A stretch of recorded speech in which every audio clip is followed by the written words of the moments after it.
Kia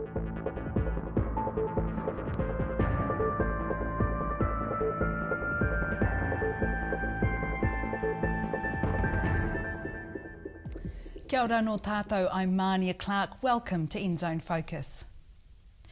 This week on the program, we take a look back at the recent New Zealand Christian Leaders Congress, which was held in Paihia earlier this year during Waitangi Celebration Week. The Congress focused on the upcoming bicentennial of Reverend Samuel Marsden's historic sermon at Hohi Bay in Northland in 1814, and discussion included not only the historical details of that event, but also the relevance of the gospel message today in Aotearoa. The Congress was organised by the New Zealand Christian Leaders Network, of which Glyn Carpenter is the National Director, and he joins me now. Tēnā koe, Glyn. Thank you so much for joining me today. Good to be here. Now, I had the pleasure of being one of the REMA media team that was at Waitangi that week, and I also caught up with some of the folk at the Congress, and for some of them it was the first time they'd attended Waitangi celebrations. What was the feedback you received from them? Well, we did a show of hands. I was actually surprised for how many. It was the first time that they'd been at Waitangi during Waitangi week. The feedback was amazing. I think the whole week, the sense of being there for the greeting to the marae on the day before Waitangi Day, dawn service on Waitangi Day itself, followed by the church service, which many of the Congress leaders were present in, participating in. By the time they actually got to the Congress itself, which began at dinner that night, they were well and truly primed, and there was a real buzz. One of the national leaders, Baptist leader Craig Vernal, took a significant role in terms of bringing a message to the church service that took place on Waitangi Day. A number of the other delegates took part in terms of prayers or the reading out of the treaty itself in both Te Reo Māori and in English. And there certainly is a strong desire that involvement, both in terms of the dawn service where a number of the politicians are present, the church service where fewer politicians, but there was still a good number there, as well as a crowd. I mean, I've heard numbers of about 1,300 people, many standing in the pouring rain, because that was the weather wasn't the best this time.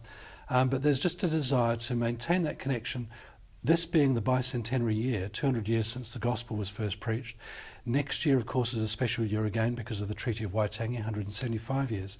And so it's a great opportunity for the church to reconnect with Ngāpuhi leaders in particular, but in Māori in general, and reinvigorate something about the treaty. I think there's a great opportunity now to raise awareness within our churches because of the 200 years this year and 175 next year of the significance of the treaty, how it came to be, the arrival of the gospel in this country. So all of that is a great opportunity for the church leaders to get involved with. I'm actually surprised at how little seems to be known about Aotearoa's early history in terms of Christian history, and also the Christian influence into the formation of the Treaty of Waitangi. Yeah, what can be done or what should be done through the Christian community to get that knowledge and understanding of that made known? Well, just to reinforce that point, I heard the other day of a meeting of some 40 local church leaders with a large number of their congregations present, where there was not a single mention, and this is in the very year itself when we're marking 200 years. Now, the awareness of 200 years, the bicentenary of the gospel, has been growing for some time, but there's still a huge number of people that are not aware of it. And it would be a tragedy if we get through this whole year and we've missed the opportunity while 200 years is on people's calendars. So the sort of things that we can be doing is going to the websites. There is a Gospel 2014 website, which is put together by a group of national church leaders. I'm present in that group, and they've been meeting for about 3 or 4 years now. So there are resources on there. There was a history symposium that took place at the end of 2012, and the documents and the papers from that will be published this year. Some tremendous papers. I was present at the symposium, and it was a wonderful event. Reverend Dr. Alan Davidson, who was the keynote speaker at our Congress, was also the main person organising that history symposium, and he gathered about 130, 140 academics, and just stunning papers. I mean, people have got to know this history, and as you travel around and you talk to people in churches, you realise that so few do. Stuart Lang, who helped Alan with the organisation of that symposium, was the keynote speaker at our 2011 Congress. Was also very much involved in this one, and over the last 3 years he's been polishing up the talk that he gave in 2011, which was very crudely recorded. He's actually produced a professional DVD of the bicentenary, the 200 years, the arrival of the gospel, the invitation of Ruatara to Marsden to come. A lot of people think that the sort of missionaries somehow came and imposed their religion, but it was actually at the invitation of Chief Ruatara that Marsden came in the first place. They, of course, had developed a friendship over some time in Sydney and Parramatta. And so the introduction of the gospel through Ngāpuhi, the spread of the gospel through evangelical Christians, the influence of the missionaries and the relationship with Maori in terms of the preparatory work for the treaty, all of this is of huge significance. Great. And so let's talk about some of the other guest speakers that were at the Congress and their messages, because not only was it the bicentenary, but also marriage and secularism in Aotearoa. Can you walk us through some of those discussions? Well, the reason for selecting those two topics is that they are two of our four main focus areas. So we're aware of the importance of marriage in terms of family. We're very aware of family breakdown and the costs to society as well as the individuals involved. So marriage is a key focus, and we had two couples, actually it was two women speaking, and we tried to have one Maori, one Paihia, so there was a bicultural balance right through everything we did at the Congress. Penny Norman was a speaker. She's a social worker in Northland, and her husband Mike Norman introduced her. And Nikki Bray from Family Life was the Paihia woman speaker, and she was introduced by her husband Andy Bray. The other topic, secularism, is another one of our big topics. We're aware just even in the media currently with the Secular Education Network trying to get rid of the Bible in Schools program, getting rid of Christian education in primary schools.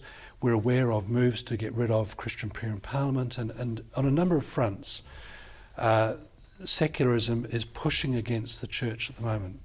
And so, again, in a bicultural way, we invited two speakers, Dr. Rod Thompson from Laidlaw College, Paihia, Dr. Rangi Nicholson, Maori speaker, both of them with special knowledge and expertise in this area to talk on the topic. And again, it was enlightening for the audience and gave a lot of scope for discussion afterwards.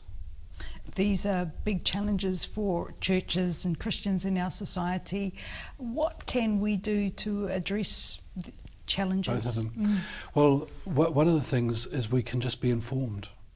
The fact that you can go into many churches and find people that are not aware that we're in a bicentenary year, despite the fact that people have been trying to communicate this for some time.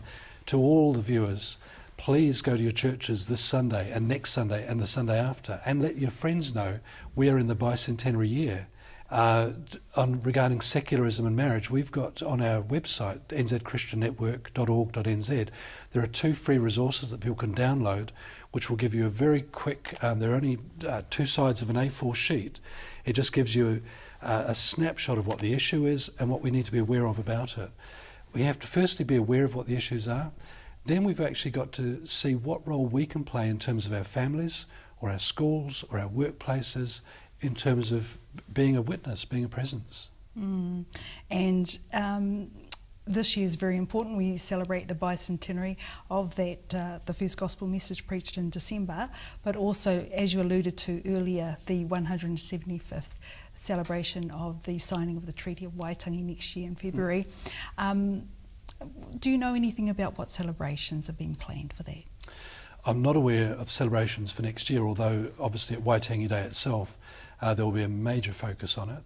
I love the way that at this year's service and in previous years there's been that reading of the treaty in both English and Maori. We have actually underway at the moment, there is a statement to mark the bicentenary which references the Treaty of Waitangi, and I would encourage people again to go to the website where they can download this statement. It's actually a work in progress at the moment, so it was presented at the Congress, there was some feedback which has been taken on board. It was represented at the National Church Leaders Meeting, and we've opened up the process essentially for the next 4 months for people to look at the statement. If they want to have input into it, they can do. and we will hopefully have that represented later in the year to the National Church leaders and available for people to sign. So two very important historic milestones for us to celebrate coming up here in Aotearoa's Christian history. Tēnā koe, Glyn, ngā mihi nui ki a koe. Thank you for chatting with me today. Kia ora. And for more information on those events, do keep your eye on the New Zealand Christian Leaders website, which is nzchristiannetwork.org.nz. After the break, I talk with Reverend Paihia, one of the guest speakers at the Congress, about how the gospel message spread from those early beginnings through to her iwi of Ngāti Porou, the tribes from the North Island's east coast. I hope that my nieces and nephews, that their children, their grandchildren, their great-great-grandchildren and so forth will take it through to the next 200 years. That's next.